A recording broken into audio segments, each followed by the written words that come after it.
Aloha, j'espère que vous allez bien. Je vous souhaite une année où vous vous choisirez davantage, où vous prendrez soin de votre cœur, de vos blessures, de vos rêves. Prenez soin de vous et des personnes que vous aimez, comme vous savez si bien le faire. Bonne nouvelle, je reviens ce vendredi pour une nouvelle vidéo. Ma santé va mieux. En attendant, voici 2 rediffusions. Soyez présents vendredi et prenez soin de vous et très belle journée.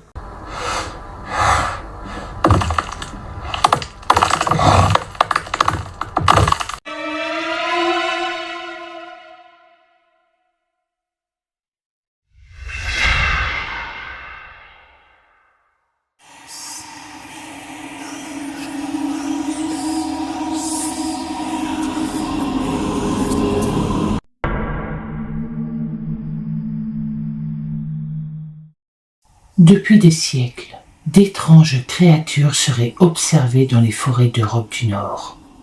Mais parmi elles, une se distingue, une bête bipède, mi-homme, mi-chien, capable de chasser dans le brouillard et de suivre ses victimes sur des kilomètres.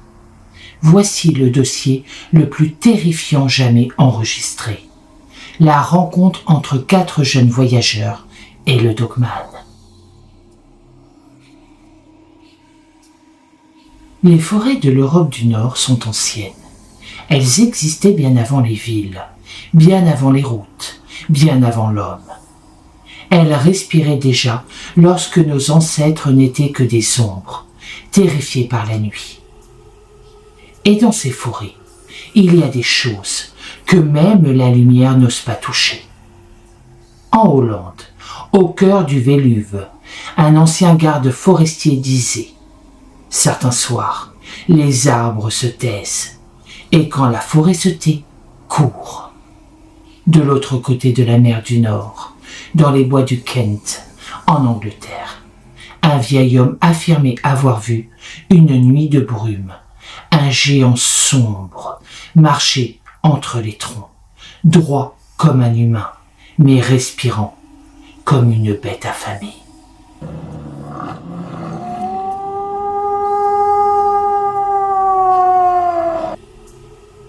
Depuis des siècles, les légendes se croisent, 2 pays séparés par les vagues, mais un même monstre décrit avec la même précision.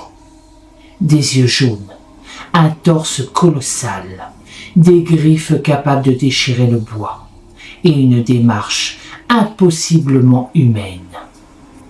Il l'appelle le Dogman. Ce que vous allez entendre maintenant est la reconstitution fidèle des dernières images filmées par 4 jeunes voyageurs, disparus pendant 50 heures dans ces 2 forêts. Ce qu'ils ont vu, ce qu'ils ont entendu et ce qui les a poursuivis reste à ce jour l'un des dossiers les plus terrifiants jamais enregistrés en Europe.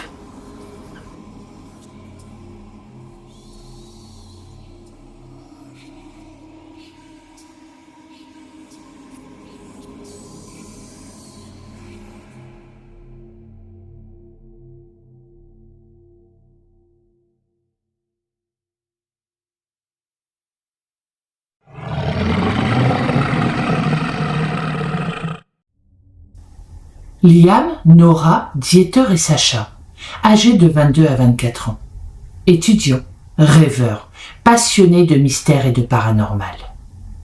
Liam, le leader naturel, voulait à tout prix créer un documentaire amateur. Nora, étudiante en anthropologie, voulait analyser les mythes. Dieter, le local, connaissait les vieilles légendes hollandaises. Et Sacha, caméraman, rêvait de faire un film viral. Leur projet était simple: traverser les Pays-Bas, filmer le Véluve, puis prendre un ferry vers l'Angleterre et comparer les mythes du Wolverhampton hollandais et du Dogman britannique. Mais dès leur arrivée dans le Véluve, les premiers signes apparaissent. Un garde forestier, la soixantaine, les interpelle. Évitez de dormir ici. Les animaux sont étranges ces semaines-ci. Mais quand Liam demande quels animaux, le vieil homme répond simplement « pas des animaux ». Puis il s'éloigne sans un mot de plus, en jetant un dernier regard inquiet vers les arbres. La nuit tombe vite, très vite, comme si le soleil se noyait derrière des murs d'arbres. À 21h48, une brume lourde envahit la clairière. La température chute brutalement. Le vent cesse. Plus un oiseau, plus un insecte, rien. Juste un silence épais. Puis, à 22h17, un hurlement, long, profond, déformé. Un hurlement tellement grave que le micro de la caméra de Sacha grésille.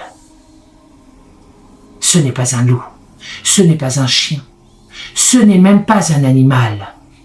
Ce hurlement contient quelque chose de presque humain, comme si une voix essayait d'imiter un cri de bête.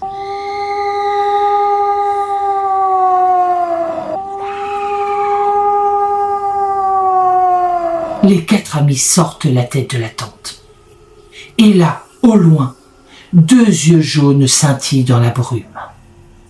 Immobile, trop haut pour appartenir à un loup, trop large pour être un cerf. La silhouette ne bouge pas. Elle observe.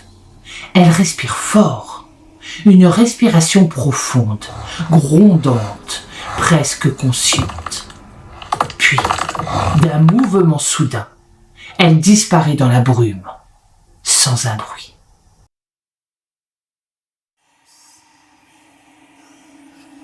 Le lendemain matin, la tension est palpable.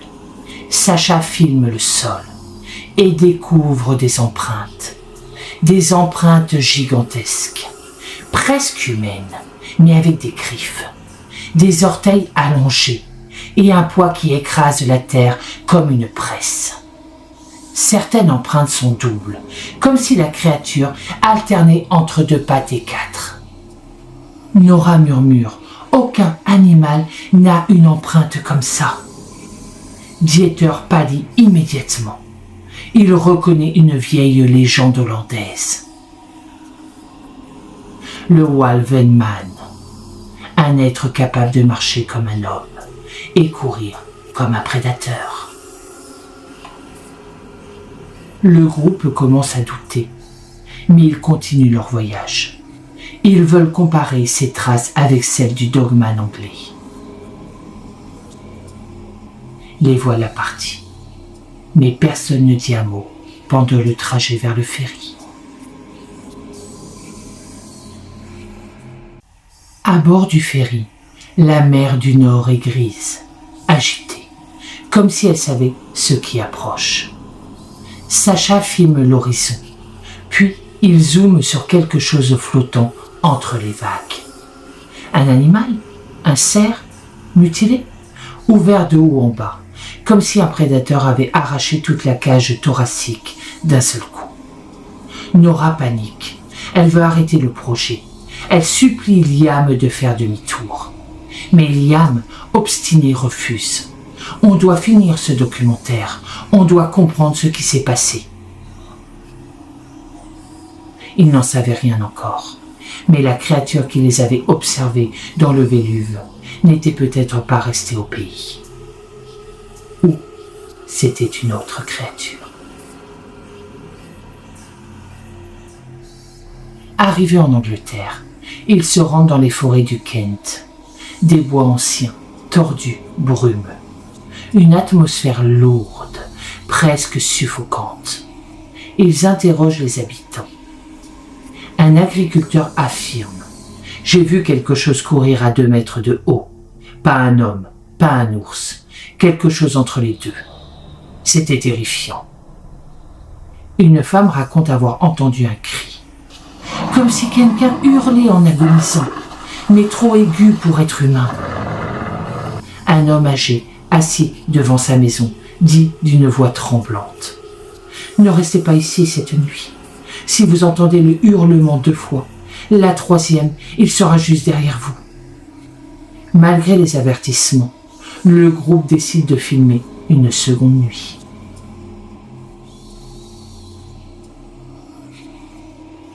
La nuit tombe.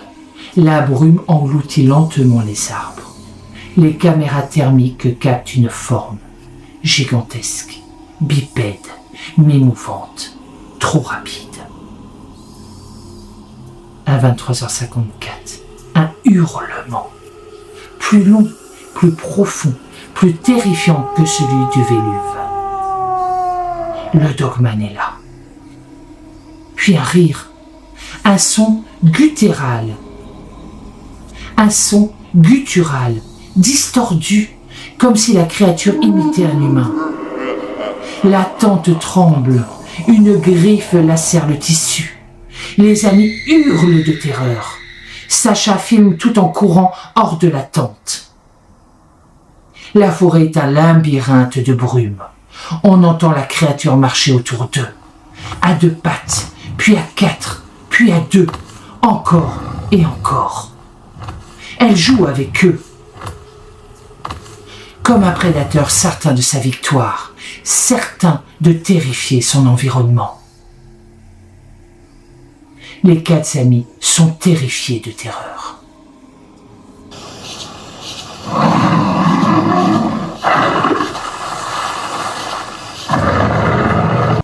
Sacha glisse sur une racine. La caméra tombe avec lui. Dans le viseur, on voit une silhouette se redresser lentement. 2,50 m, un torse massif, des bras immenses, une tête de loup, mais un corps humain. Les yeux jaunes brillent. Sacha hurle. La créature pousse un souffle chaud, comme si elle riait. Elle tend une main griffue, puis un bruit énorme, un craquement. Les autres tirent Sacha au sol en hurlant de terreur. Ils essayent de s'enfuir. À l'aube, la forêt s'éclaircit, mais un silence horrible règne. Le Dogman ne court plus. Il marche lentement, comme s'il savourait sa chasse. Les 4 amis aperçoivent enfin un chemin. Ils courent, le souffle court, les yeux pleins de larmes. Ils sont terrifiés. La créature s'arrête au bord des arbres. Elle regarde le groupe s'éloigner. Elle ne les poursuit plus, comme si elle savait qu'elle les reverrait.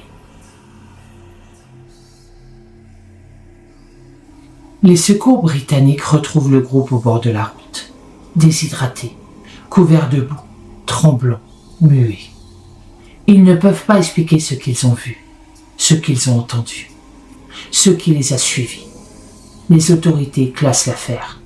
Aucune trace d'un animal connu, aucune empreinte explicable, aucun prédateur européen ne hurle de cette façon. Et pourtant, depuis leur retour, chacun d'eux affirme se réveiller certaines nuits en entendant un cri. Le même cri, grave, long, presque humain. Comme si la créature savait où ils vivent. Comme si elle attendait.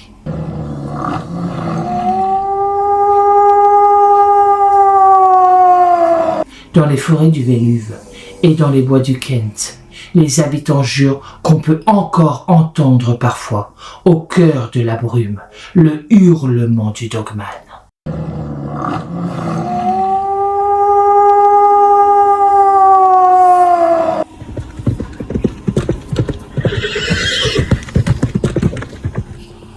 Au cœur du parc national du Véluve, aux Pays-Bas, se trouvent des centaines de kilomètres de sentiers forestiers. Chaque année, des cavaliers y montent leurs chevaux pour profiter de la nature, loin du bruit des villes. Mais en 2021, 2 jeunes femmes vont vivre une expérience qui les hantera à jamais. Une rencontre si terrifiante qu'aucun rapport officiel n'a jamais osé le mentionner.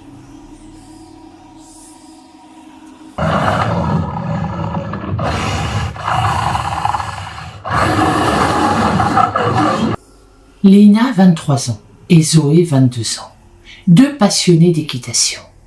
Chaque semaine, elles parcourent les sentiers à cheval. L'un des plus grands parcs forestiers d'Europe du Nord. Le 18 septembre 2021, elles partent pour une balade au coucher du soleil. Une sortie banale, sauf qu'elles ne reviendront plus jamais les mêmes.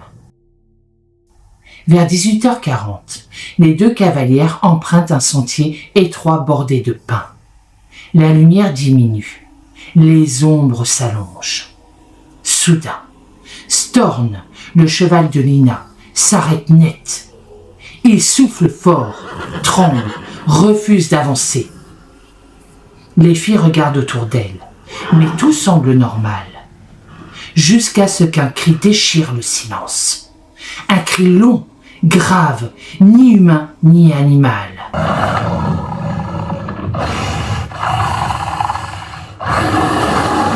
Zoé affirmera « Je n'avais jamais entendu un bruit comme ça. C'était comme si quelque chose nous appelait. » Les chevaux se mettent à reculer, paniqués, et la brume tombe d'un seul coup, épaisse, lourde. Lina sort sa montre GPS, aucune connexion. Les sentiers disparaissent. Et derrière elle, un son, des pas, mais pas des pas d'animal quadrupède. Des pas sur deux pattes, lourds, mesurés, lents. Les filles croient à un randonneur, mais la chose qui avance dans la brume est beaucoup trop grande. À une trentaine de mètres, Lina aperçoit une ombre, une masse sombre, bipède, immobile entre deux pins. 2,50 m, peut-être plus. La tête est allongée, les épaules trop larges pour être humaines, les bras presque jusqu'aux genoux. Storn, le cheval, souffle, Nova tremble, les deux cavalières n'osent pas respirer. L'ombre fait un pas, puis un autre, puis s'arrête, comme si elle évaluait ses proies. Zoé murmure. Il nous observait, comme si il comprenait ce que nous allions faire. Lorsqu'un craquement résonne sous la patte de la créature, Storn explose. Il se cabre, manque de faire tomber Lina, puis part au galop, effrayé. Nova suit dans un réflexe de panique totale. Les filles pensent qu'elles sont sauvées, mais derrière elles, la chose court, sur 2 jambes, puis sur 4, à une vitesse impossible.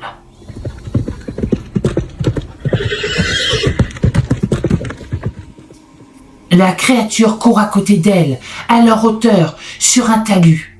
Elle les regarde en courant, sa gueule ouverte, ses dents immenses, comme si elle jouait, comme si les 2 jeunes femmes ne représentaient rien d'autre qu'un divertissement. Les filles hurlent de panique. Storn manque de tomber. La chose bondit d'un arbre à un autre avec une agilité impossible. Les chevaux sont paniqués, les cavalières effrayées.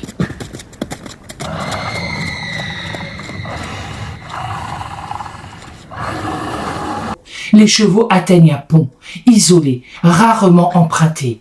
La créature arrive au bord. Elle s'arrête. Elle grogne, griffe le sol et pousse un hurlement qui fait vibrer les planches du pont.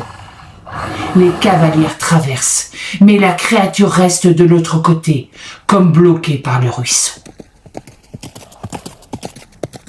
Elle les regarde, droit dans les cieux, et elle incline la tête lentement, comme un chasseur qui dit à sa proie « Je reviendrai ».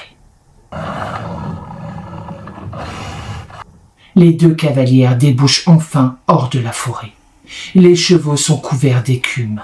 Nova tremble au point de presque s'effondrer. Les filles galopent jusqu'au premier village. Elles tombent l'une contre l'autre, incapables de parler pendant plusieurs minutes. Leur respiration est instable, leur tension dangereusement élevée. Elles viennent d'échapper à quelque chose qui n'aurait jamais dû exister. Un peu plus tard, Le vétérinaire confirmera que les chevaux étaient en état de panique animale extrême, sans aucune blessure physique. Depuis cette nuit, Zoé ne monte plus jamais à cheval. Lina fait des cauchemars, toujours les mêmes. Une silhouette debout sur un pont, regardant en silence. Certaines nuits, dans les villages autour de Véluve, des habitants affirment entendre un hurlement trop grave pour un loup. Et parfois, ils jurent voir une ombre gigantesque près des prairies. Lina et Zoé ont survécu, bien sûr, mais le dogman n'oublie jamais ses proies. Et la forêt se rappelle toujours de ceux qui ont fui.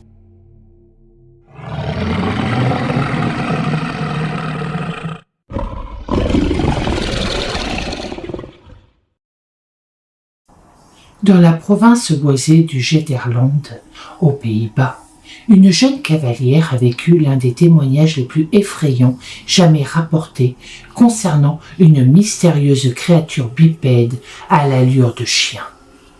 Un être que les habitants appellent discrètement le dogman. Aujourd'hui, malgré la terreur qui la poursuit depuis cette nuit-là, la cavalière est retournée dans ses bois, mais elle n'y va pas seule. Elle est accompagnée d'un vétérinaire spécialisé en comportement animal. Elle a accepté de revenir pour comprendre et peut-être pour affronter ce qu'elle n'a jamais pu oublier. 3 mois ont passé depuis la rencontre des 2 jeunes cavalières avec ce qu'elles décrivent comme un humanoïde canin, immense, crochu et capable d'imiter la voix humaine. L'une d'elles, Mila, n'a plus jamais remis les pieds en forêt. L'autre, Zoé, a accepté de revenir. Son cheval, Orion, autrefois calme, refuse désormais d'approcher la lisière. Pour cette expédition, Zoé a demandé l'aide du docteur Willem de Vries, vétérinaire et otologue réputé. Officiellement, il s'agit d'enquêter sur un prédateur inconnu. Officieusement, elle veut comprendre quelle bête peut terroriser un cheval au point de le faire trembler sur place. Le docteur de Vries a vu des choses étranges dans son métier. Des loups hybrides, des accidents de laboratoire, des cas de mutilation animale jamais expliqués. Mais ce qu'ont décrit les 2 cavalières ne ressemble à rien de connu. Un loup ne se dresse pas à 2 mètres de haut. Un ours ne court pas comme un homme. Et aucun animal ne peut imiter un cri humain. Alors, je veux voir ces traces par moi-même. À peine entré dans la forêt, les chevaux deviennent nerveux. Orion recule, ses oreilles se plaquent. Zoé le caresse, lui parle, mais l'animal fixe un point invisible entre les arbres. Zoé, c'est ici, c'est exactement là que ça a commencé la dernière fois. Willem s'accroupit. Il examine le sol. Ce qu'il trouve lui glace le sang. Ce n'est pas une empreinte de loup. Ce n'est pas un pied humain non plus. C'est autre chose. 4 doigts, 1 pouce, et des griffes profondément inscrites. La taille est anormale, presque trop anormale. Alors que Willem photographie les traces, les chevaux s'agitent violemment. Orion frappe le sol. Le second cheval recule autant qu'il peut, les naseaux grands ouverts. Willem regarde leurs yeux. Il voit quelque chose que nous, humains, ne percevons pas encore. Un grognement retentit, lointain, puis un autre, plus grave, plus proche. Zoé, c'était pas un loup, ce son. Aucun loup ne fait ça. Ils atteignent la clairière où tout avait basculé lors de la première rencontre. Les arbres portent encore les marques de griffes. Des touffes de poils sont coincées dans l'écorce. Willem en prélève. Ces poils sont trop longs pour être un loup et trop épais. On dirait presque ceux d'un animal aquatique ou arctique. Mais pourquoi ici, dans cette forêt humide? Zoé pointe du doigt un buisson. Elle y voit quelque chose. Zoé chuchote. Il nous regarde.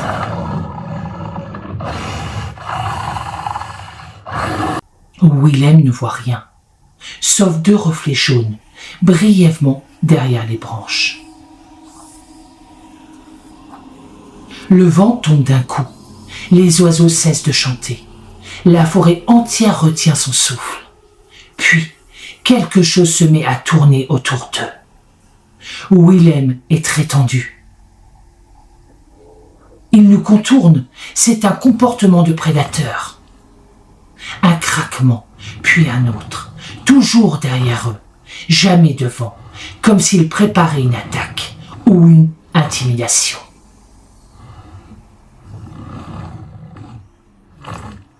Zoé se met à crier. On devrait partir tout de suite. Mais Willem secoue la tête. Non, si on fuit, il nous poursuivra. Restez groupés. Restez calmes. Autant que possible. Un cri retentit. Pas un hurlement de loup, pas un cri humain. Quelque chose entre les deux. Un appel, une menace claire peut-être. Zoé panique, incontrôlée. C'est exactement ce qu'on a entendu ce soir-là. Le même cri, le même ton. Les chevaux paniquent totalement. Ils tirent sur les rênes, prêts à fuir. Ils se cabrent. Willem essaye de les calmer. Si on reste ici, on va se faire encercler. On retourne vers la lisière. Maintenant, allez, on se dépêche. Ils repartent en urgence. Mais la créature les suit. C'est clair, on l'entend. Parallèle à eux. Toujours à droite, toujours caché.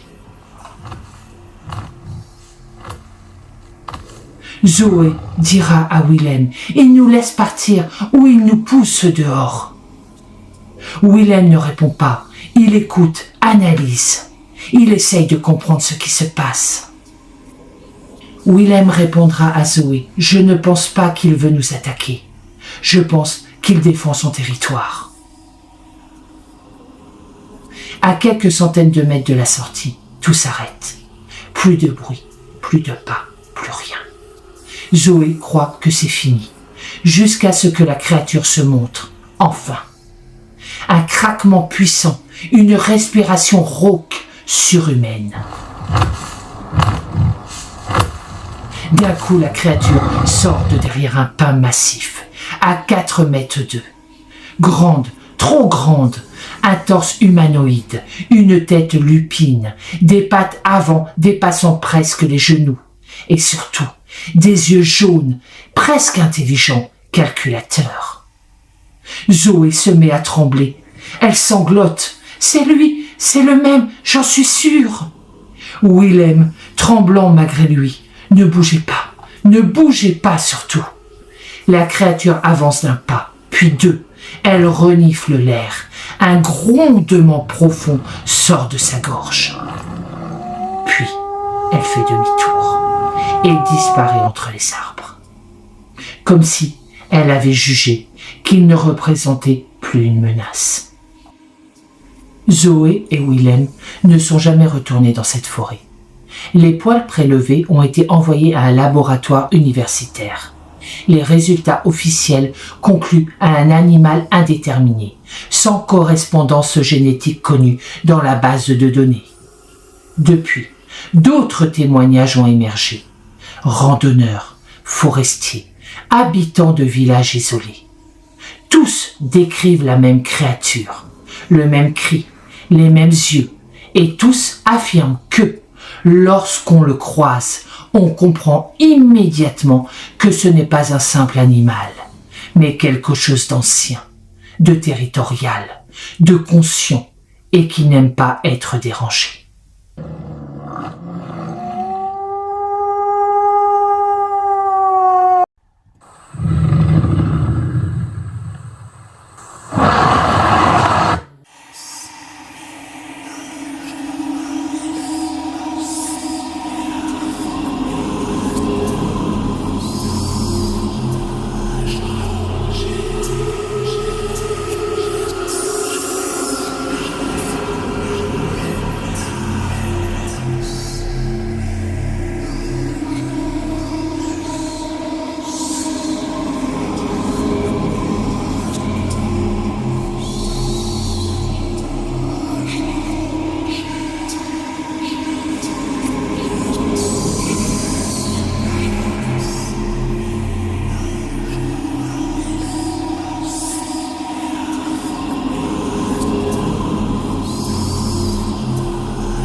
Coucou tout le monde, on se retrouve aujourd'hui pour vous parler de la forêt d'Aokigahara, considérée comme étant l'endroit le plus hanté du Japon. Un petit plus dans cette vidéo, une de mes amies a visité cet endroit mystérieux. Elle a eu la gentillesse de nous faire partager ses images.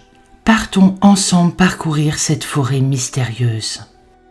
La légende raconte que ceux qui s'aventurent à l'intérieur n'en ressortent jamais. A priori, pas tout le monde, mon ami, est bien ressorti de cette forêt. Aokigahara est une forêt située au pied du mont Fuji, à moins de 160 km à l'ouest de Tokyo. Localement, elle est également connue sous le nom de Junkai, mer des arbres, en raison de sa très forte densité d'arbres. C'est une forêt unique à bien des égards. Il n'y a pratiquement pas d'animaux sauvages, donc c'est très calme, ce qui en fait une destination populaire parmi les habitants. Cependant, cette forêt est tristement célèbre. Chaque année, plusieurs centaines de personnes viennent se donner la mort ici. Elle est surnommée Forest. Des disparitions mystérieuses. C'est un endroit qui est bien installé dans le folklore japonais. Même si vous n'êtes pas attiré par les histoires de fantômes, la vérité est que l'endroit a une atmosphère particulière. Lorsque vous y entrez, des panneaux en japonais et en anglais empêchent les gens de mettre fin à leur jour.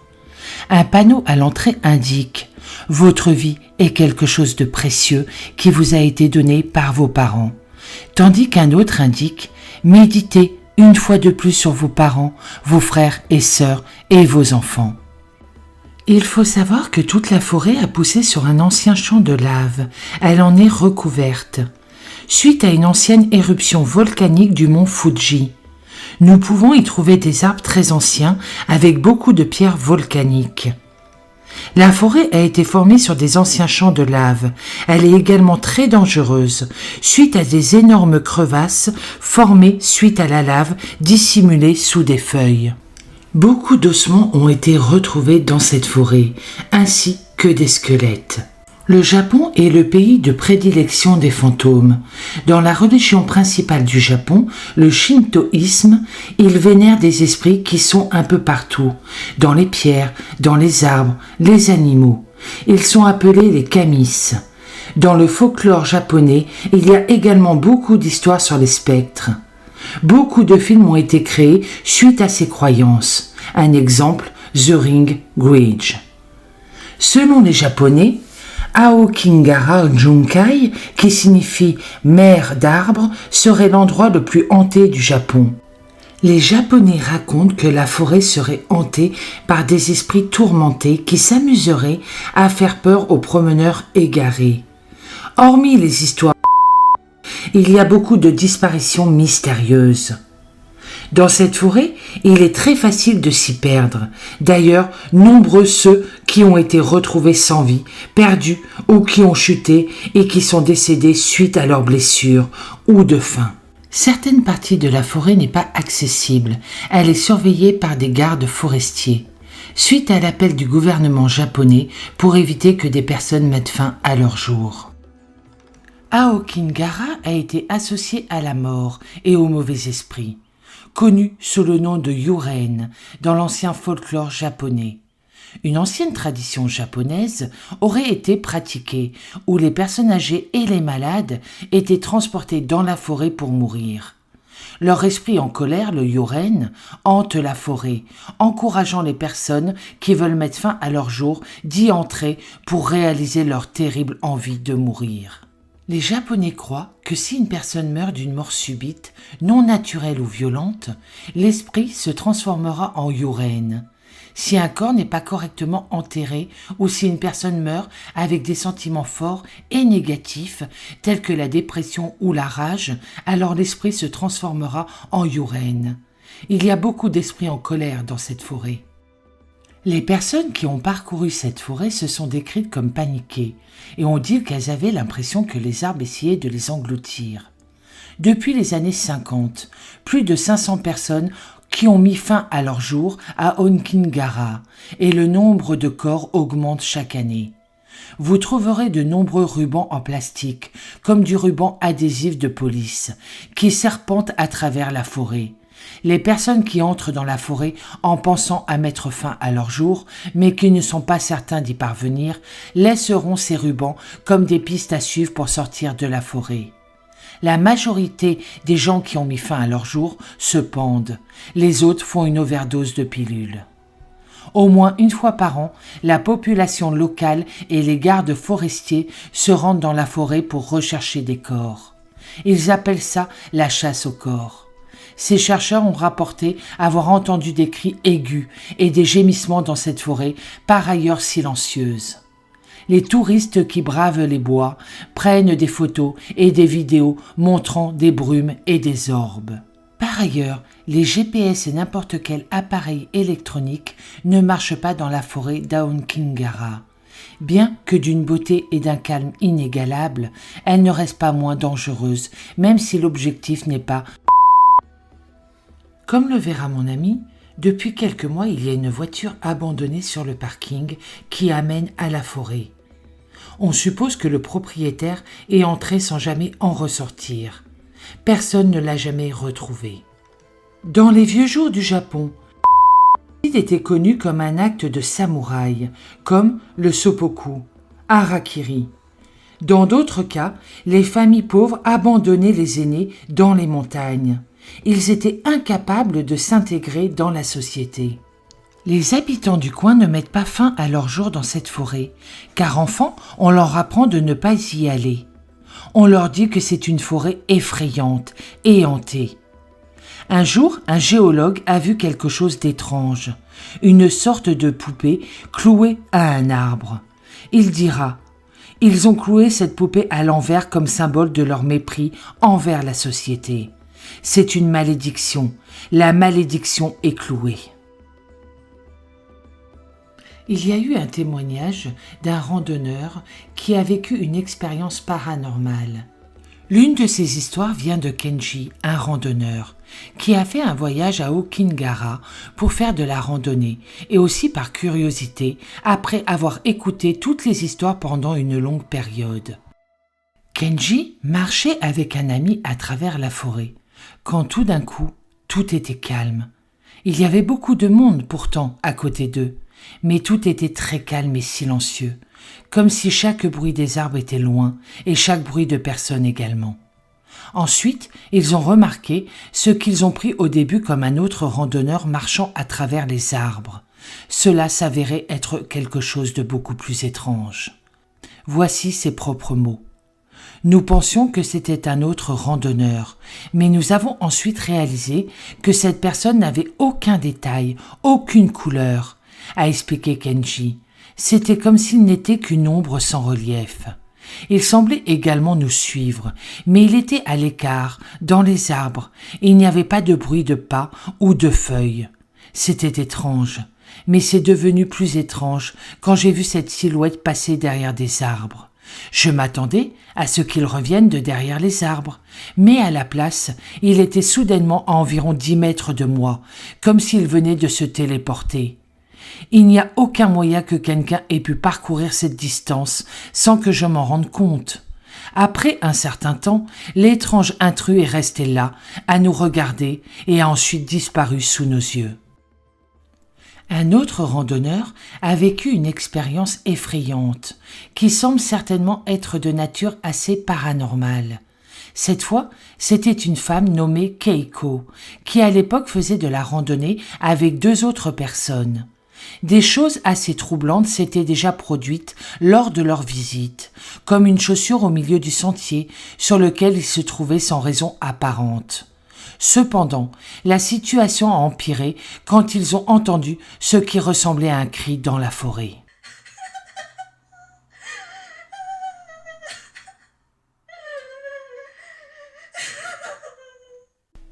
Voici le témoignage de Keiko.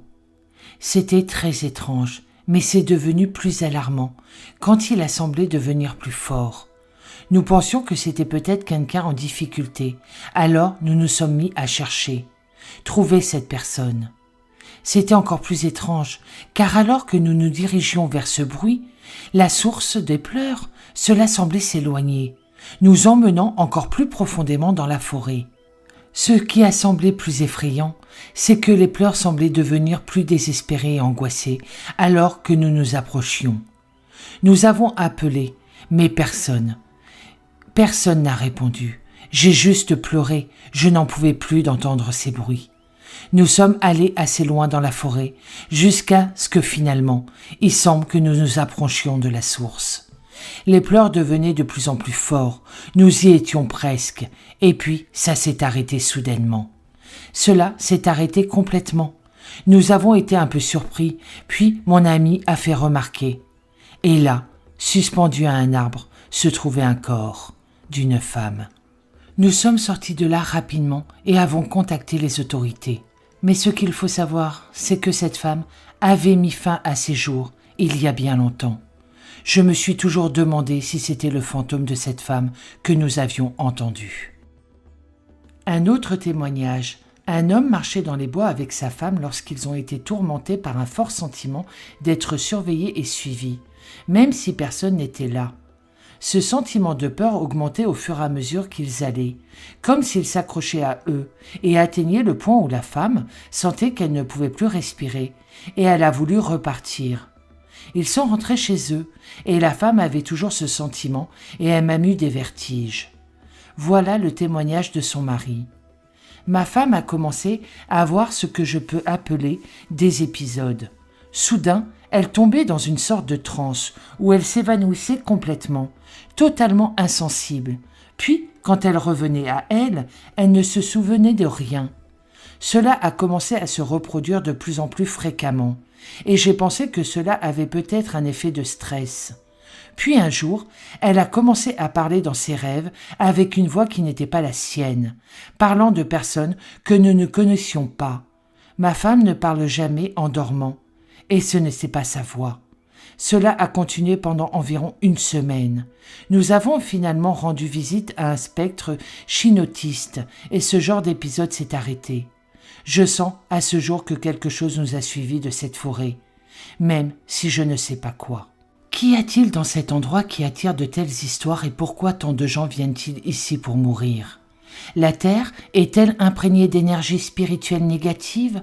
Pourquoi cet endroit d'une telle beauté est-il un aimant pour les histoires sur les forces surnaturelles sombres? Pourquoi y a-t-il autant de disparitions mystérieuses? Que vous croyez ou non à ces phénomènes paranormaux, entrez à Aokigahara est sans aucun doute une expérience troublante. Malgré des recherches intensives, je n'ai trouvé aucun article qui relate les disparitions qui se produisent dans cette forêt. Pourtant, malheureusement, ces disparitions ne sont pas un mythe, mais bien une réalité. Mais la tradition japonaise n'est pas la même qu'en Europe. Pour les Japonais, ces personnes sont les évaporés, le phénomène des Joachu. Au Japon, chaque année, environ 100 000 personnes disparaissent dans la nature, communément dénommées Joachu, si je le prononce bien. Ces dizaines de milliers de Japonais qui s'évaporent chaque année de la surface du globe sans laisser aucune trace représentent une énigme assez fascinante. Ce phénomène ayant pris une place primordiale dans la société japonaise reste pour autant un sujet tabou, en particulier pour les familles de ces évaporés. Malgré le soutien d'associations d'aide aux familles des disparus et l'existence de détectives privés, il est souvent impossible de retrouver la trace de ces êtres transformés en fantômes, d'autant plus que la loi japonaise rend difficile le traçage des données personnelles des individus. Le choix de ces évaporés montre qu'il est possible de quitter le monde réel, fantasme de millions d'êtres humains à travers le monde. Pour autant, leurs témoignages ne servent pas à alimenter le mythe de l'individu, quittant le monde globalisé pour se retrouver en connexion avec lui-même. Au contraire, ils dressent le portrait d'individus ayant été contraints à vivre en solitaire afin de garder leur honneur sauve. Sans briser nos rêves d'évasion, les histoires de ces milliers d'êtres vivants perdus dans les bas-fonds des grandes cités japonaises permettent de relativiser cette envie de tout quitter. C'est la fin de cette vidéo, je vous laisse voyager encore dans cette forêt si mystérieuse. Mais pour ma part, je vous souhaite une très bonne journée, je vous dis à bientôt dans une prochaine vidéo et surtout prenez soin de vous.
Coucou Kenny, merci beaucoup d'avoir choisi ma chaîne pour ton témoignage.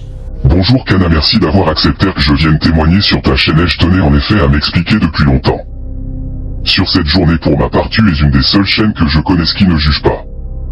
Et qui est très respectueuse dans son travail. Notre conversation téléphonique l'a encore plus confirmé.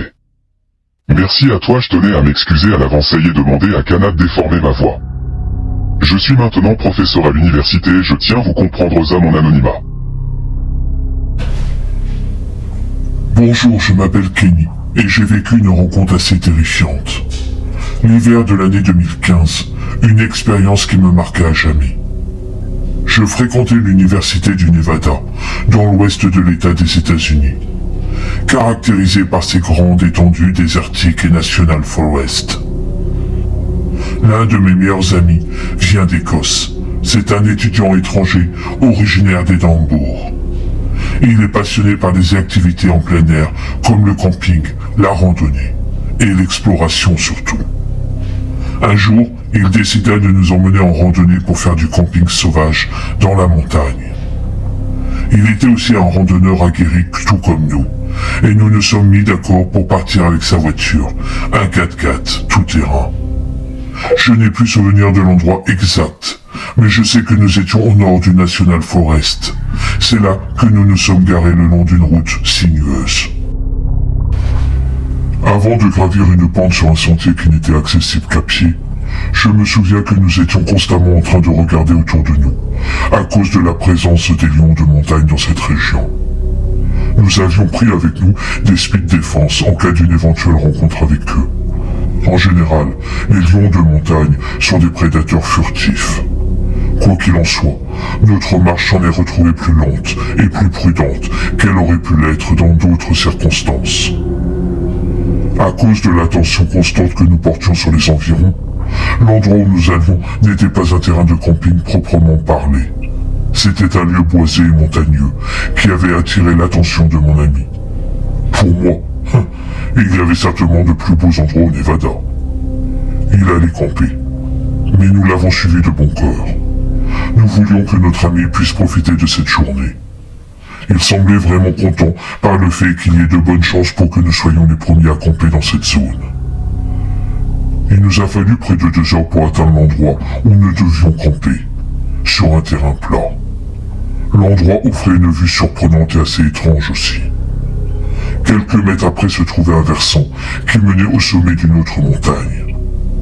Sur le moment, nous avons décidé de nous détendre un peu, avant d'installer notre campement. Nous sommes donc posés pour boire quelques bières, et le temps passa rapidement. Nous étions tellement concentrés sur les anecdotes des uns et des autres, que nous nous racontions. Que nous avions presque oublié de monter notre camp, tandis que nous nous rapprochions bientôt des 14 heures, quand tout le monde y finit sa bière. Nous sommes donc mis d'accord pour monter le camp. Alors que nous étions en train de monter la dernière tente individuelle, nous avons entendu un cri puissant venir de la montagne d'en face.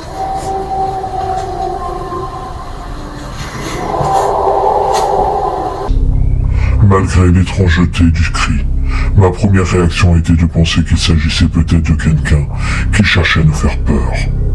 Mais quand nous avons tous les trois dirigé notre regard vers l'origine du cri, nous avons distingué une silhouette massive et sombre, recouverte de fourrure, se tenant dans l'ombre. Mon ami demandant ce que c'était en nous le montrant du doigt. J'en sais rien, mais j'ai pas l'impression qu'il s'agit d'un être humain, lui répondis-je. Pour ma part, j'étais choqué par la vue de cette créature. On aurait dit un primate, vu la largeur de sa carrure et la taille de ses bras. mais ne ressemblait à aucun singe que nous connaissions, car il avait de longues jambes. Je pouvais pas distinguer clairement ses traits, vu la distance et le fait qu'il se tenait dans l'ombre, mais ça avait l'air presque irréel, un peu comme si j'étais en train de rêver, ou faire un cauchemar plutôt. Il est resté là immobile à nous observer. Alors, une onde de peur partit de mon bras, en bas de mon ventre, pour se répandre dans le reste de mon corps. Désolé pour la description, mais c'est une sensation que j'ai beaucoup de mal à décrire. J'avais le profond sentiment que quelque chose n'allait vraiment pas. Et je me suis retrouvé coincé entre l'envie de fuir et celle de rester immobile par peur de commettre une imprudence. J'avais la sensation que nous n'aurions pas dû être là. Puis je me suis souvenu des fameuses légendes circulant dans la région, entre les apparitions d'OVNI et les skinwalkers. Certaines personnes affirmaient avoir aperçu la créature connue sous le nom de Bigfoot. Comme vous devez sûrement le savoir, il s'agit d'un mystérieux cryptide aux allures de primate qui, apparemment, vivrait à l'abri des regards dans cette zone reculée d'Amérique de l'Ouest. C'était en tout cas l'image que je m'en faisais. On aurait dit un peu Chewbacca du film Star Wars, mais en un peu moins mignon. Bien que plus massif et d'un pelage plus foncé. Je crois que c'est un Bigfoot. Complètement paniqué en essayant de masquer ma peur et mon inquiétude. Au moment où je finis ma phrase, la créature cria, si fort que j'ai cru que mes tympans allaient éclater. Je voulais vous préciser que pour moi, c'était humainement impossible pour un homme de pousser ce genre de cri, et avec une telle puissance. Le deuxième cri était 3 fois plus fort que le premier. Son cri a dû porter sur plusieurs kilomètres.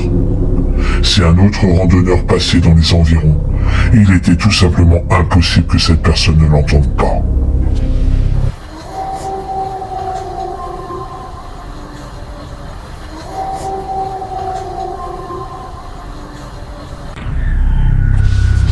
Puis, il s'est mis à regarder dans notre direction. Nous nous sommes mis à reculer. Je savais s'il décidait de nous attaquer, nous ne nous en sortirions pas. D'un coup, il s'arrêta et cria pour une 3e fois, un peu moins fort que la 2e. Il resta sur place pendant quelques secondes avant de repartir, en direction de la montagne pour disparaître. Un de mes amis voulait le suivre, car pour lui une pareille occasion ne se représenterait plus. Mais quel ignorant et quelle bêtise. Mais j'étais tellement stressé que ma réaction et mon instinct m'ont dit qu'il ne fallait prendre aucun risque, bien évidemment. Car il faut s'imaginer s'il décidait d'attaquer. Mon autre ami, pour notre sécurité, décida que nous devrions rester ensemble. Donc, nous décidâmes de suivre mon premier ami qui voulait absolument le suivre. Mais quelle idée! Je n'étais pas trop rassuré. Je ne prononçais aucun mot pendant que nous marchions. Nous étions concentrés sur le moindre mouvement provenant de la montagne. Quelques minutes se sont écoulées. Nous arrivâmes sur une crête qui nous offrait un large panorama. C'est là que j'aperçus une silhouette marcher à environ une centaine de mètres, en direction d'une autre colline qui nous faisait face. Mon ami Steve l'a également remarqué parce qu'il la pointa du doigt. Il pointa l'endroit exact, où je l'aperçus avec la distance et l'ombre de la montagne. S'il n'avait pas été en mouvement, je ne pense pas que nous aurions pu le voir. Et c'est là que Steve poussa un cri en sa direction. Je lui cria, mais bon sang, à quoi tu joues? Il m'en répondit, je veux qu'il se retourne, je veux le voir de plus près. Je ne savais pas si c'était de la bravoure ou de l'inconscience, ou vraiment de la stupidité. Ne sachant plus quoi dire, j'espérais secrètement que cette créature poursuive son chemin. Mais ce ne fut pas le cas. Il se retourna dans notre direction pour nous observer à nouveau. J'étais à 2 doigts de m'enfuir. Steven voulait rester pour l'observer. Mais pour ma part, j'étais en panique, impossible de me contrôler. Ma main se dirigea vers l'épaule de Steven pour le tirer doucement en arrière. Le Bigfoot resta immobile pendant un petit moment avant de repartir en direction de l'autre colline. L'efficacité avec laquelle il se déplaçait sur le versant aussi escarpé me fait craindre encore plus le danger. Malgré qu'il semblait s'éloigner de nous, lorsqu'il eut atteint la crête, il se retourna à nouveau sur nous, avant de ramasser une grosse pierre. J'ai supposé qu'il ne voulait pas qu'on le suive davantage et jeta la pierre dans notre direction, très en colère, avait-il. Elle tomba à une 60aine de mètres devant lui. Heureusement pour nous, il ne semble pas vouloir nous attaquer. Et il resta là, à attendre sûrement pour voir si nous tenterions de nous rapprocher encore de lui. Pour moi, il nous mettait en garde. Je dis à mes amis, allons-nous-en, il faut qu'on parte. Il nous met en garde. D'un coup, nous repartions en direction de notre campement. Steve, tout le long du chemin de retour, ne dira rien. Steven était content d'avoir croisé le Bigfoot, mais pour moi je suis sûr d'une chose, il n'a pas voulu nous attaquer. Mon ami, en arrivant au camp, nous demande de faire nos sacs pour partir avant la nuit, car nous étions tous assez choqués pour passer la nuit ici. Nous sommes donc repartis en direction de la voiture. Nous sommes revenus peu à peu à la réalité. Et le fait que nous avions rencontré quelque chose d'extraordinaire dans ces montagnes, nous nous sommes arrêtés dans un restaurant pour manger un petit bout. Après 1 heure de route, il me déposa devant chez moi avec mon ami. Je pris une douche, et comme je n'arrivais pas à trouver le sommeil, je continuais tout dans un journal, notre journée, et surtout cette fameuse rencontre. Surréaliste, pour ne rien oublier. Notre vie à l'université reprise. Steven n'arrêtait pas de me parler de ce que nous avions vu. Il en était devenu passionné. Il fit des recherches à la bibliothèque en quête de témoignages. Il repartira souvent à l'endroit où nous avions vu cette créature avec son appareil photo. Quant à moi, cette rencontre m'avait quelque peu refroidi. À chaque fois que Steven me demandait de l'accompagner, je prétextais que j'avais du travail. Au cours des mois qui suivent, Steven nous présenta une étudiante avec qui il avait discuté. Elle nous raconta qu'un jour elle se promenait pas loin de là où nous étions, avec son père. Elle me soulagea d'un grand poids, car elle nous expliquait exactement ce qu'on avait vécu. Elle aussi et son père avaient vu cette créature. Je n'étais pas fou. Je sais que beaucoup de sceptiques vont dire qu'on a tout inventé, cette rencontre, cette journée. Mais je sais ce que j'ai vu, et je sais que mes amis ont vu la même chose que moi. Merci en tout cas, Kana, d'avoir pris au sérieux mon témoignage. Tu es une personne très professionnelle et très sympathique. Je te remercie encore. Merci surtout à toi, Kenny, pour ta confiance. Pour ma part, je vous souhaite une très bonne journée. Je vous dis à bientôt dans une prochaine vidéo et surtout, prenez soin de vous.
De tout temps, les forêts ont été les lieux de tous les mystères et de tous les fantasmes les plus sordides.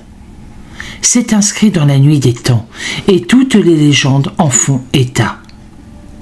En France, en Écosse, en Grande-Bretagne, en Russie, des dizaines d'histoires y trouvent leurs racines et leur dénouement, presque toujours tragiques, presque toujours teintés de mystère et d'angoisse.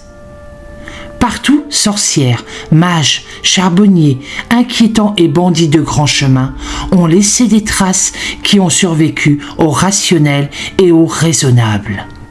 L'Allemagne, avec sa gigantesque et démesurée forêt noire, couvrant une grande partie du land de Bade-Württemberg, frontalière avec l'Alsace et la plaine rhénane, n'y échappe pas.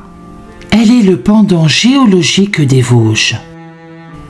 Immergeons-nous donc quelques instants et quelques décennies avant aussi dans les mystères d'un hôtel-château mi-hanté, mi-damé de cette forêt noire aussi mystérieuse qu'envoûtante.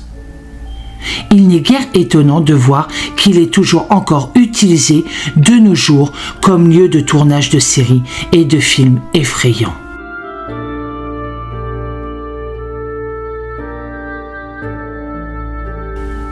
Ici, en Forêt Noire, l'histoire nous rapporte que de nombreux endroits sont rattachés à des histoires surnaturelles et à des légendes mystérieuses.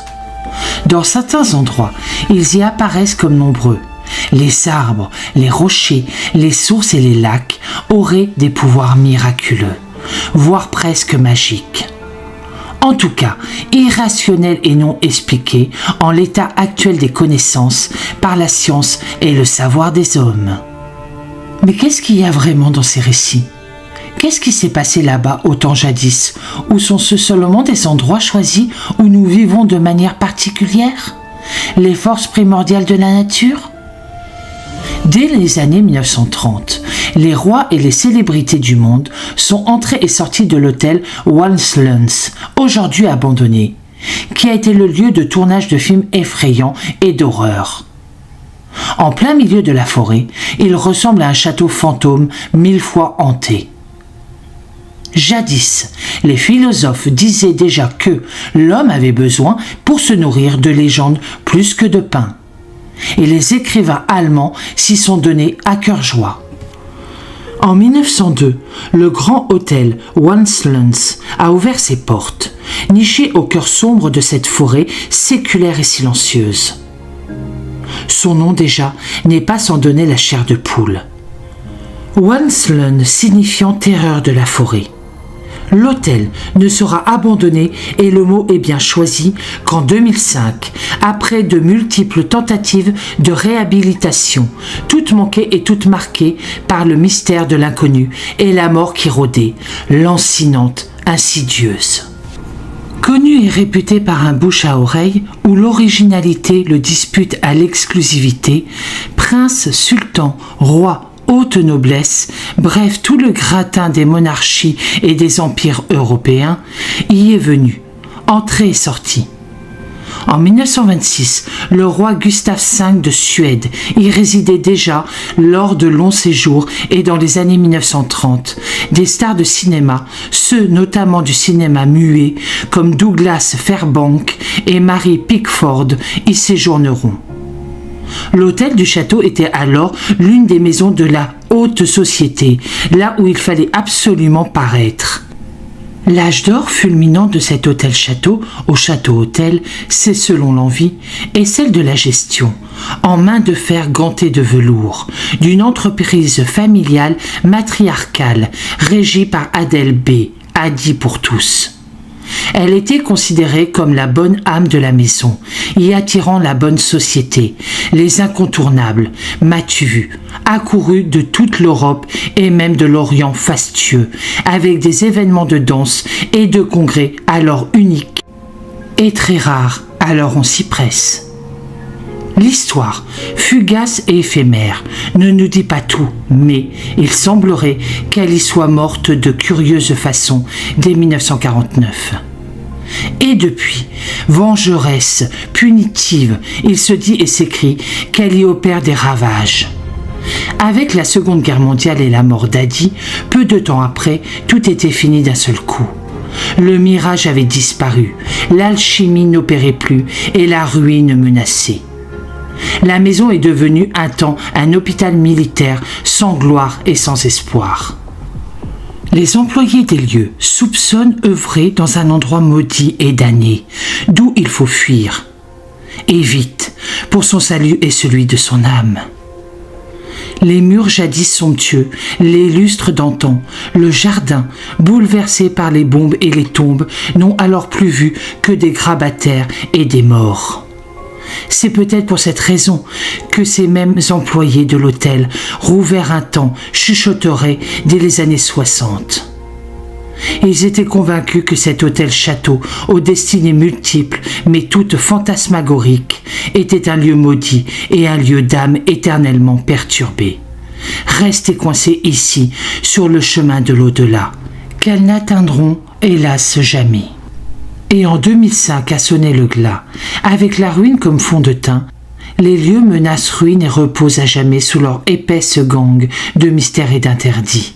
Jamais complètement dévoilés au commun des mortels que nous sommes, imprudents et fort indélicats dans leur démarche de curiosité malsaine. La convoitise forestière n'a jamais su retrouver la renommée mondiale qu'elle avait acquise autrefois et de haut vol. Car n'est pas hôtel-château mystérieux qui le veut. De surcroît, le naufrage prévisible a été marqué par de nombreux changements de propriétaires, des vacances toujours trop longues et souvent destructrices. Pour décrire le décor des lieux, point besoin d'en rajouter beaucoup. La forêt est particulièrement sombre, noire même, puisque c'est aussi son nom historique. Ici et là, des reliques antiques et de précieux vestiges de cette époque, désormais révolus, se cachent encore derrière chaque porte, chaque placard, dans chaque couloir ou passage. Ici surgit un lit à baldaquin, tout droit sorti d'un conte de fées. Là, de vieux fauteuils à oreilles, défraîchis, profonds, happant l'indélicat qui est aussi posé, garnissent une bibliothèque aux senteurs de livres centenaires, poussiéreux, enchantés et fantomatiques.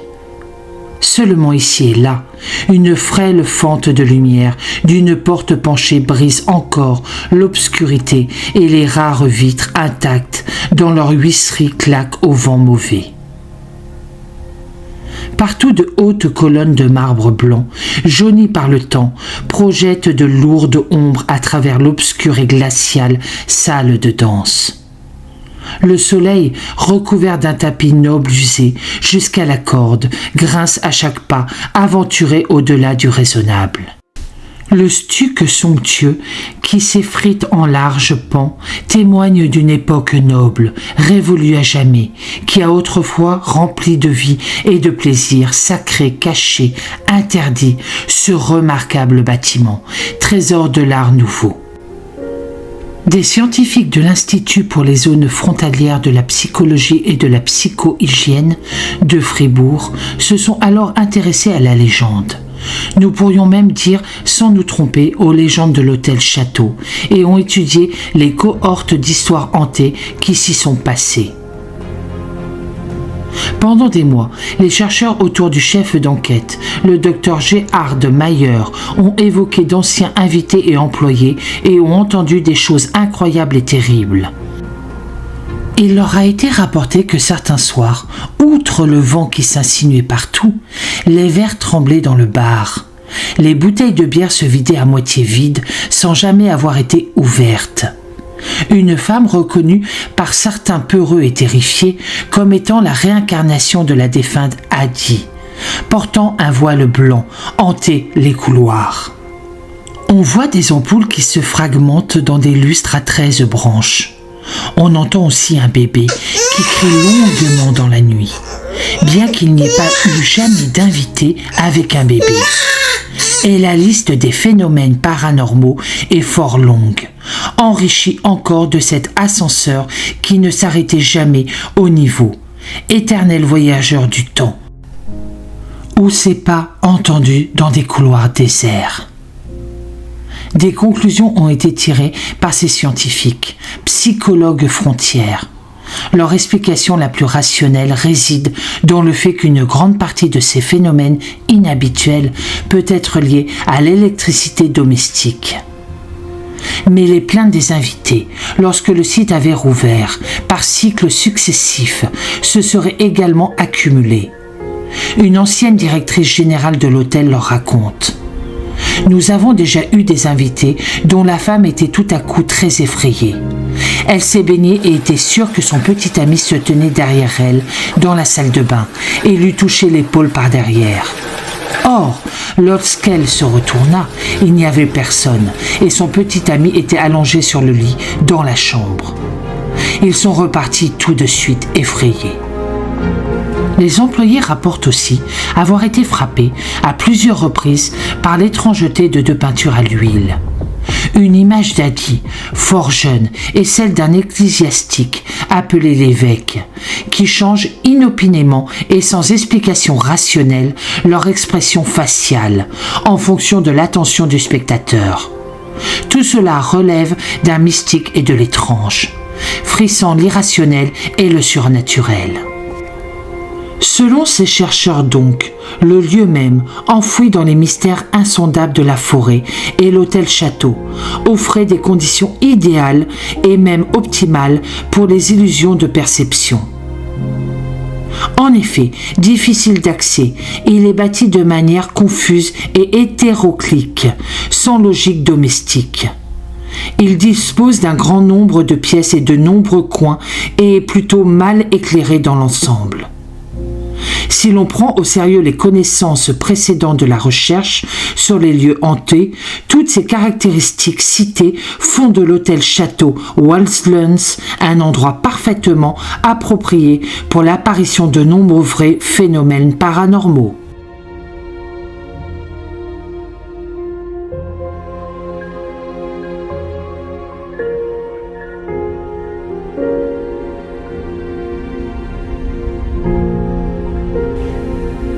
C'est la fin de ces mystères et de cette légende. Si cela vous a plu, n'hésitez pas à me le dire dans les commentaires, car il y a d'autres mystères dans cette forêt noire. Pour ma part, je vous souhaite une très bonne journée. Je vous dis à bientôt dans une prochaine vidéo et surtout, prenez soin de vous.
C'est une curieuse et très étrange affaire d'apparition que nous allons évoquer ici aujourd'hui. phénomène surnaturel ou surhumain, c'est selon, qui a marqué durant l'année 1973, mais déjà avant cette date et encore bien après, toute une région américaine des États américains de l'Illinois et de l'Ohio. Car dans plusieurs villes et comtés de l'État d'Illinois, puis dans l'Ohio, les habitants, gens respectables et au-dessus de tout soupçon, déclarent avoir vu et croisé un monstre, une créature non humaine, gigantesque, monstrueuse.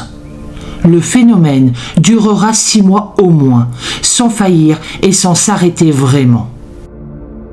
Est-ce du folklore local ? Sont-ce quelques habitants en mal d'animation dans ces plaines d'élevage et de culture intensive et qui s'ennuient ?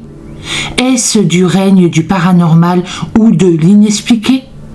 Personne, à vrai dire, n'a su justement expliquer rationnellement et logiquement le phénomène. Alors aujourd'hui, au vu des éléments partiels dont nous disposons, au vu de divers articles et reportages publiés sur le sujet, déjà anciens puisque datés de ces années-là, convenons-en. Essayons donc de mieux comprendre ce phénomène, ses conséquences sur la région et sa population.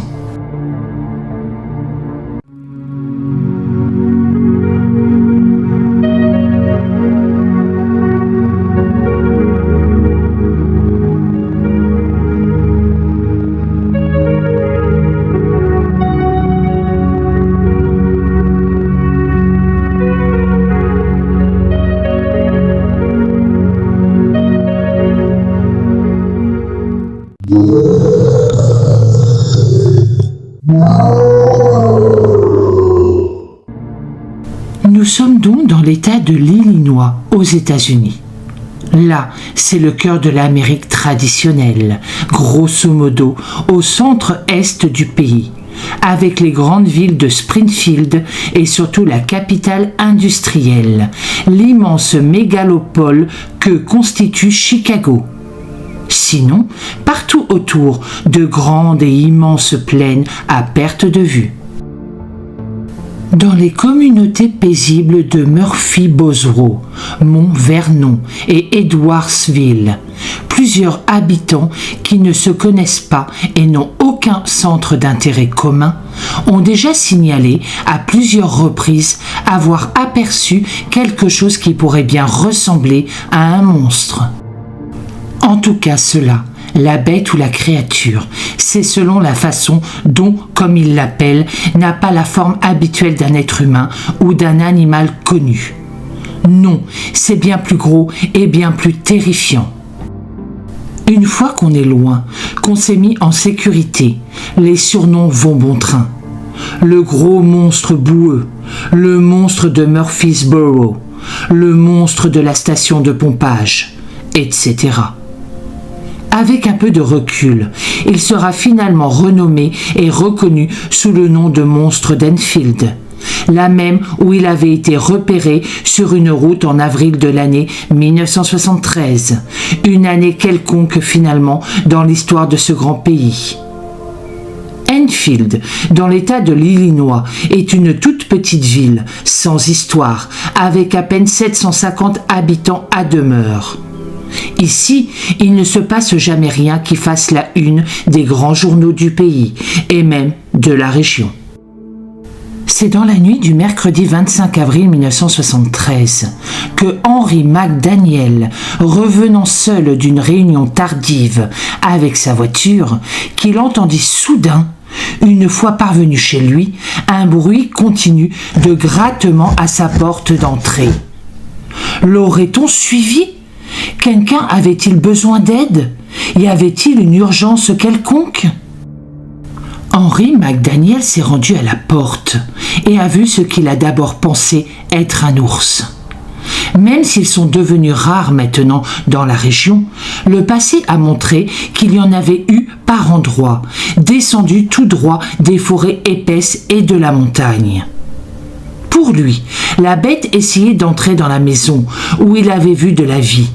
C'est du moins sa première réaction. Se précipitant dans sa chambre pour attraper une arme et une grosse torche d'éclairage, il voit ensuite la bête qui se promène dans sa cour. Mais il reste incrédule. Car ce qu'il avait pris pour un ours, fût-il grand et fort, n'en est pas un au final. Non, car ce qu'il voit et a le temps de contempler, de détailler même, car la bête ne se sauve pas et n'est pas plus effrayée que cela. C'est une sorte d'animal informe, à 3 pattes, d'une apparence générale grisâtre, un corps très court, 2 petits moignons de bras plutôt courts eux aussi, 2 très gros yeux globuleux d'une couleur tirant sur le rose. Il estime la taille à environ 1,30 m, tout plus 1,50 m, mais guère plus. Henry McDaniel tire 4 coups de feu en direction de l'animal. Il ne sait pas en fait s'il a touché la bête. La nuit est noire et épaisse. Il n'y voit pas plus loin que le rayon de sa torche. Mais l'animal s'enfuit, sifflant fort comme un énorme chat. C'est bien le bruit rauque qui l'a retenu, fait 3 bonds et finit par s'évanouir dans les buissons et les fourrés autour de la maison. La même où passe la ligne de chemin de fer. Aussitôt, restant lucide, il appelle les autorités de police et c'est un agent de la police fédérale, James Mather, qui se rend sur place pour faire les constatations d'usage. Le policier rend la déposition de l'homme qu'il dit sobre et réservé et dont il qualifie les propos de cohérents.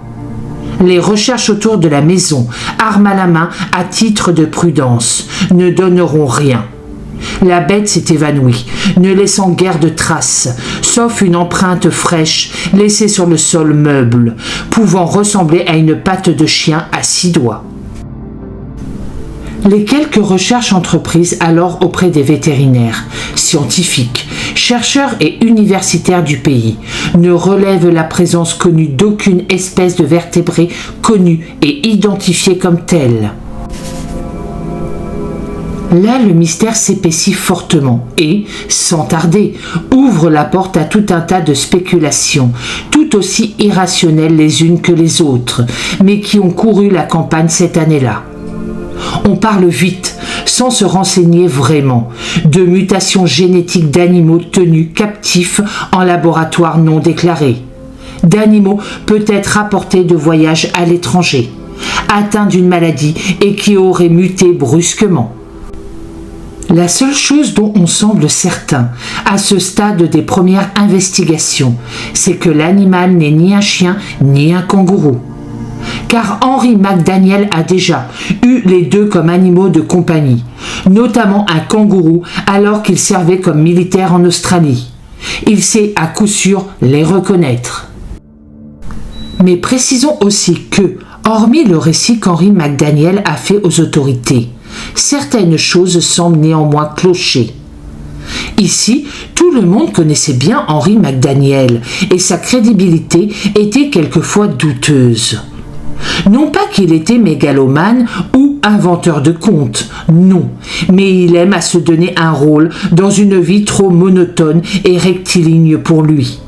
Alors certains restèrent sceptiques devant ce témoignage. Et curieusement, l'histoire ne s'arrête pas là. Elle aurait certes pu finir en beauté sur un demi-mensonge exagéré de Henry McDaniel, mais non. L'histoire va connaître de multiples rebondissements. Très peu de temps après cette première rencontre avec la bête, le dimanche 6 mai 1973, dans la nuit, Henry McDaniel appelle une station de radio FM locale et indique au journaliste qui l'écoute avec attention qu'il a revu la bête une seconde fois. Cela s'est passé alors dans l'obscurité du petit matin. Il franchissait un pont ferroviaire à chevalet à proximité de chez lui. Là, la bête se découpait distinctement sur le ciel derrière lui. Il la reconnut aussitôt, formellement avec certitude. C'était sa bête. Dans la même nuit, prenant l'appel très au sérieux, le directeur de la station de radio, peut-être osons le dire, en manque d'auditeurs dans une période de concurrence acharnée entre les diverses stations de radio, se rend, toute affaire cessante, à Enfield, accompagné d'un ami, un certain Ed Phillips, grand chasseur devant l'Éternel. Les deux hommes sont porteurs d'un arsenal impressionnant d'armes à feu pour le gros gibier et même d'un fusil tranquillisant au cas où ils rencontreraient la bête. L'histoire, car cela reste une histoire, avec ses limites de crédibilité et de confiance, retiendra que les hommes passeront 2 jours entiers en ville et affirmeront par la suite avoir vu la créature dans un bâtiment abandonné près de la maison de Henry McDaniel. Ils auraient même réussi à enregistrer le cri de la créature. Mais à la fin des 2 jours, le mardi 8 mai 1973 donc, la situation va subitement dégénérer. Et pour de bonnes raisons. Ayant été appelés pour des coups de feu tirés impunément en ville, les adjoints du shérif du comté de White, territorialement compétents pour la petite ville d'Enfield, vont à l'arrestation de 5 hommes, tous extérieurs à la ville et tous très jeunes, puisqu'aucun d'entre eux n'a encore atteint 20 ans. Au départ, eux aussi étaient arrivés à Enfield pour chasser le monstre dont ils ont entendu parler.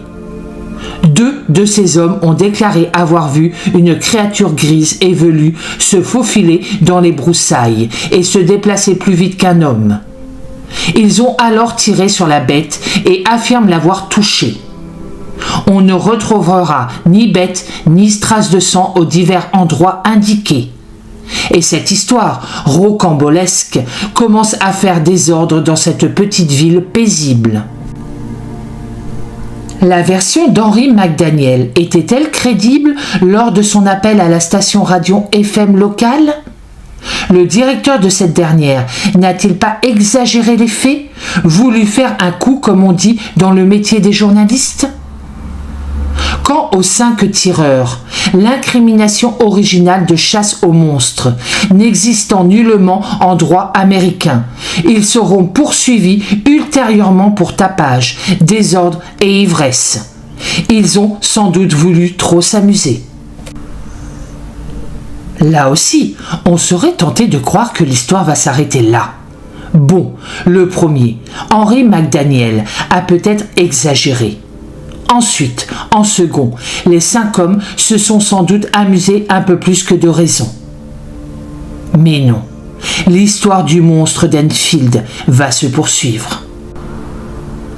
Le mercredi 16 mai 1973, un homme du nom d'Alan Workshire, originaire de la petite ville d'Elyria, dans l'État de l'Ohio, adresse une lettre à la rédaction du journal d'Enfield.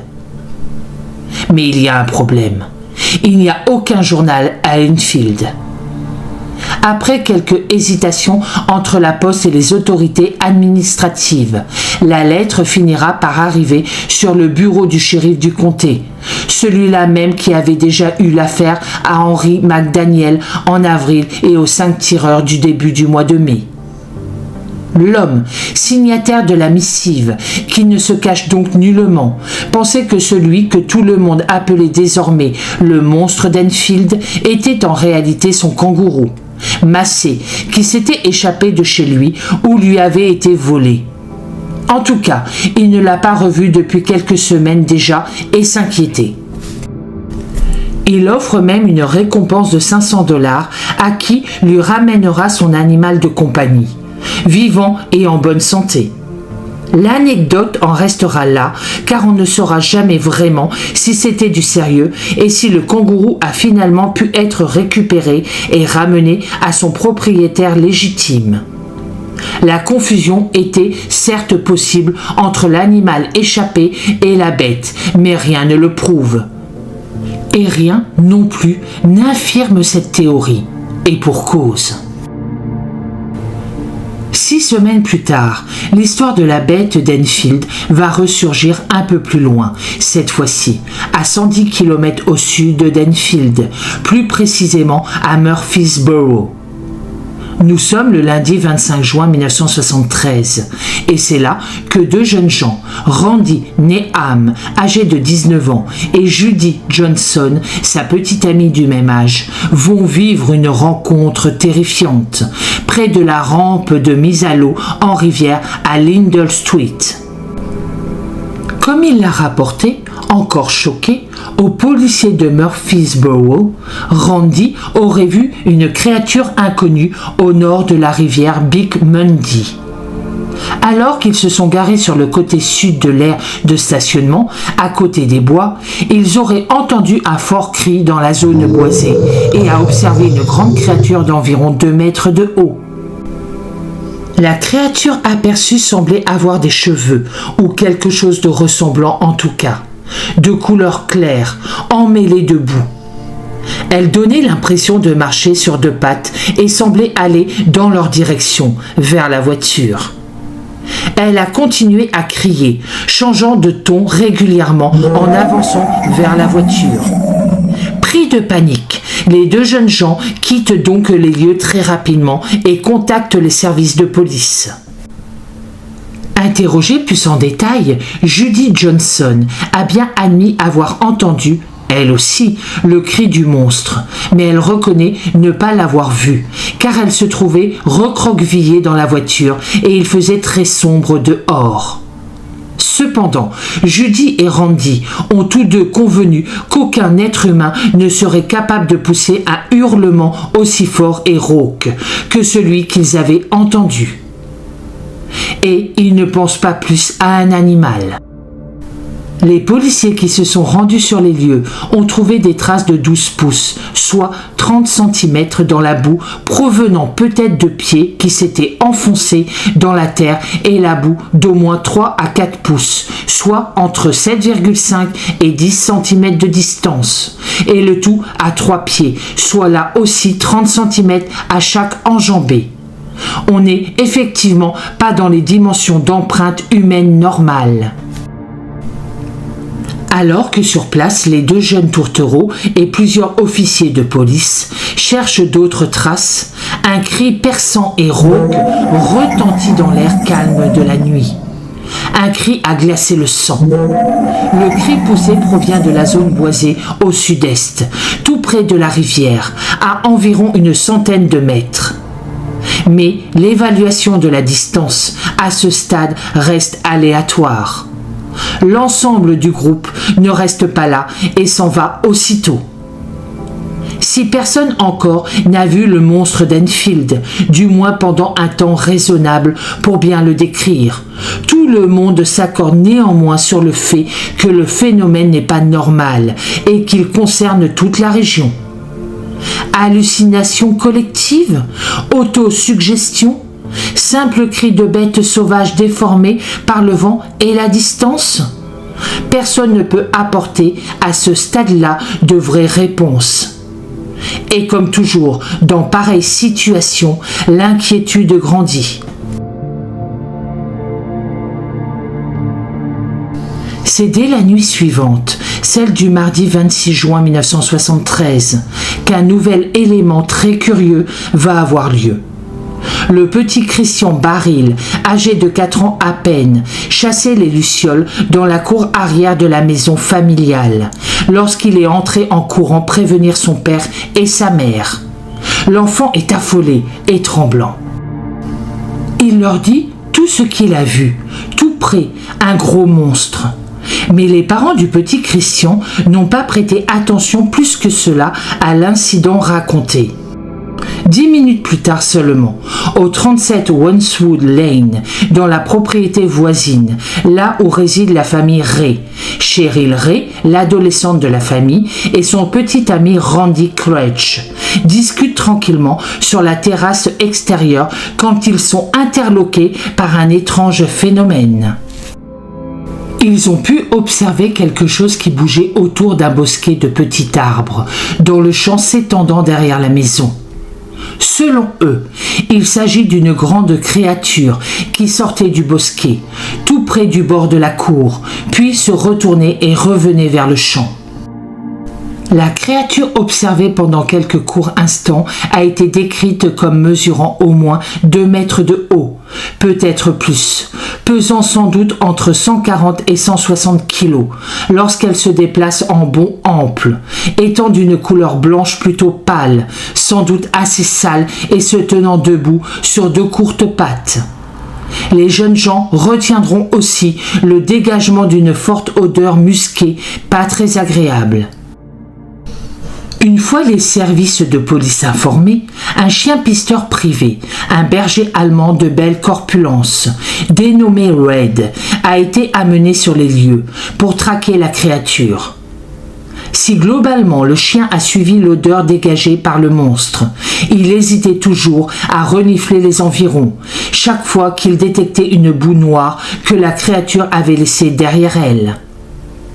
Était-ce des déjections animales ordinaires ou bien, comme certains l'ont avancé, un leurre chimique laissé pour troubler les diverses pistes? L'histoire jamais ne l'a dit. Mais arrivé à une grange abandonnée, le chien a soudain marqué l'arrêt et a refusé d'entrer, ce qui était très inhabituel. Le chien était entraîné à fouiller les bâtiments, souvent à la demande des autorités de police, et n'avait jamais refusé d'y entrer auparavant.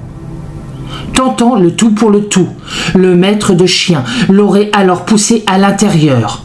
Peine perdue, le chien serait aussitôt ressorti, visiblement désorienté. La fouille en restera là. Finalement, les agents de police fouilleront eux-mêmes les lieux, mais ne trouveront rien d'anormal. L'événement sera simplement consigné comme étrange. Une semaine passe alors, et le lundi 2 juillet 1973, cette fois-ci à Mount-Vernon, à nouveau dans l'État de l'Illinois, tout un groupe de personnes signalera avoir vu un monstre. Cela s'est passé très exactement au nord-est de Murfreesboro et au nord-ouest d'Enfield, dans les zones boisées situées tout autour de Casey Fork Creek. Là, ce jour-là, ce ne sont pas moins de 6 adolescents, ainsi qu'un homme âgé de 24 ans, qui eux non plus ne se connaissent pas jusque-là et n'entretiennent aucun lien ni social ni professionnel, décriront tous, de façon plus ou moins cohérente et similaire, une bête sauvage, une créature monstrueuse, qui sera très vite appelée le monstre de la station de pompage. 2 des adolescents cités se trouvaient sur Tolley Road lorsqu'ils ont vu la créature sortir brusquement des broussailles et s'avancer sur la route. Elle mesurait environ 1,90 m, voire peut-être même 2 mètres, avait des yeux perçants et un nez plat. Au-dessus de la poitrine, la créature semblait être chauve, mais le bas de son corps était, quant à lui, recouvert de poils abondants. Les garçons et leurs chiens sont terrifiés et prennent leurs jambes à leur cou. Durant tout l'été de cette année 1973, décidément très atypique par ici, les observations de créatures et de monstres ont continué à se poursuivre dans l'État de l'Illinois, sans savoir s'il s'agissait du même phénomène ou de phénomènes isolés. Ainsi, le dénommé Burt Miller, propriétaire du Miller Carnival, a rapporté que le samedi 7 juillet 1973, plusieurs de ses employés du carnaval et de la fête foraine locale, qui se produisaient ce soir-là en ville, avaient vu un monstre effrayant. Il lui rapporte avoir trouvé à 2 reprises au moins une créature difforme, ressemblant à un grand singe, se tenant debout près des poneys de la fête foraine, tous attachés derrière les camions de la fête foraine dans une zone herbeuse où ils pouvaient brouter à leur aise. La créature monstrueuse, dirent-ils, semblait s'intéresser aux poneys, et à chaque fois qu'il l'apercevait, un ouvrier courait chercher le patron, mais à chaque fois, le monstre avait bel et bien disparu. Miller a déclaré qu'il avait d'abord hésité à signaler ses observations aux services de police locaux, de peur que cela ne détourne les gens de la fête foraine. La créature ne réapparaîtra pas jusqu'au jeudi 8 novembre 1973. Ce jour-là, une étrange créature va apporter une véritable scène digne de la fête d'Halloween aux 10 000 citoyens de Murfreesboro. Et bien que le lutin soit jusqu'ici bienveillant, personne ici ne prend de risques. Beaucoup de gens se sont armés et bon nombre de familles, craignant Dieu et ses foudres, avaient décidé de réduire les traditionnelles tournées de friandises habituelles. On ne badine pas avec le danger. Les témoignages oculaires de ces premières rencontres à Murfreesboro ont amené plusieurs personnes à se demander si ces faits étaient là aussi directement liés au monstre d'Enfield ou s'il s'agissait de toute autre chose. En tout cas, depuis le début des observations effectuées, sur plus de 6 mois donc, d'avril à novembre 1973, les avis divergent. Et c'est peut-être là tout le problème. Chaque personne avait sa propre expérience, son propre vécu. Certains ont vu l'animal, la bête, la créature, comme pouvant être un singe ou un primate anthropoïde, ressemblant à une sorte de Bigfoot. Soit, cela reste plausible. D'autres, au contraire, l'ont vu comme un monstre géant à 3 pattes, pouvant être, pourquoi pas, après tout, un grand kangourou échappé. D'autant que l'hypothèse du kangourou en liberté avait déjà été mise sur la table, souvenons-nous-en. D'autant que Henry McDaniel vouait un véritable culte au kangourou, quitte à traverser quelquefois la vérité et la science. On apprendra même, bien plus tard, que Henry McDaniel, un homme décidément excentrique, qui aimait apparemment les kangourous et en avait un comme animal de compagnie, est entré en possession d'un kangourou qui appartenait autrefois à une attraction animalière gérée par Alan Yorkshire à Elyria, dans l'État de l'Ohio. Est-ce qu'il aurait pu le voler ? C'est possible. Est-ce qu'il aurait pu acheter l'animal sans le savoir à une autre personne qu'il aurait elle-même déjà volé ? C'est aussi une possibilité ouverte. Poursuivons plus loin.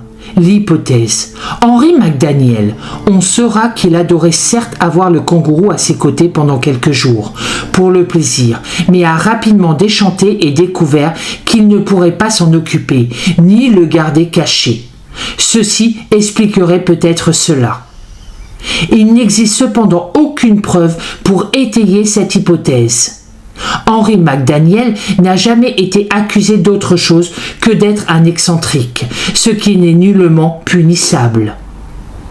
Et selon les derniers dires, pour couronner le tout, le monstre dit de la station de pompage ressemblait beaucoup plus à un rat géant qu'à un kangourou ou un tout autre animal. Un seul phénomène similaire, constaté bien au-delà de l'année 1973, sera encore observé. Ce sera le samedi 19 juin 1976 par Ricky Kells, David Taylor et Russell Ward. Et quelques années plus tard, l'Université Western Illinois a publié une étude très sérieuse sur la contagion sociale en lien avec l'affaire du monstre d'Enfield. Pour les chercheurs universitaires, la contagion sociale étudiée dans ce riche document est la terminologie actuellement acceptée pour ce que nous appellerions péjorativement auparavant l'hystérie de masse. Toujours selon l'étude, la contagion sociale est une hypothèse selon laquelle, dans certaines conditions, des masses de personnes adoptent rapidement et unanimement des modèles de comportement intenses, inconscients et non rationnels. La contagion sociale ou hystérie collective est intéressante parce qu'elle force souvent les témoins oculaires à choisir entre affirmer que leur récit, difficile à croire, est vrai ou admettre qu'ils ont été emportés par une hystérie absurde. Si vous avez été témoin d'un ovni dans le ciel la nuit dernière et que vous étiez certain d'avoir vu un ovni, Admettriez-vous volontiers, après tout, que vous aviez tort lorsque l'observation est expliquée de manière plausible aujourd'hui? Et si une personne exagérait légèrement ce qu'elle a vu, cette personne serait-elle alors moins susceptible d'admettre la vérité, car cela révélerait ses mensonges? Ce sont précisément des questions de ce type que nous devons nous poser lorsque nous évaluons la véracité et la motivation de rapports tels que ceux fournis sur les monstres d'Enfield, Big Mundy et Murphy Borough. Et ce récit ne serait pas totalement honnête si nous ne mentionnons pas que ce n'est pas la première fois qu'une ville du centre de l'Illinois est en proie à une hystérie collective. 30 ans plus tôt, juste en haut de la route, un gazier fou avait terrorisé la petite ville de Mantoun, dans l'Illinois. Il aurait prétendument eu l'habitude de se faufiler jusqu'à la fenêtre des maisons, surtout les chambres à coucher des femmes, et d'y lancer du gaz toxique pendant le sommeil de ces dernières. Malheureusement, aucune preuve crédible de l'existence d'un tel gazeur n'a jamais été trouvée, et il s'agissait d'un cas que les experts ont qualifié, en ces temps déjà, d'hystérie collective, ou plutôt dans le langage actuel, de contagion sociale.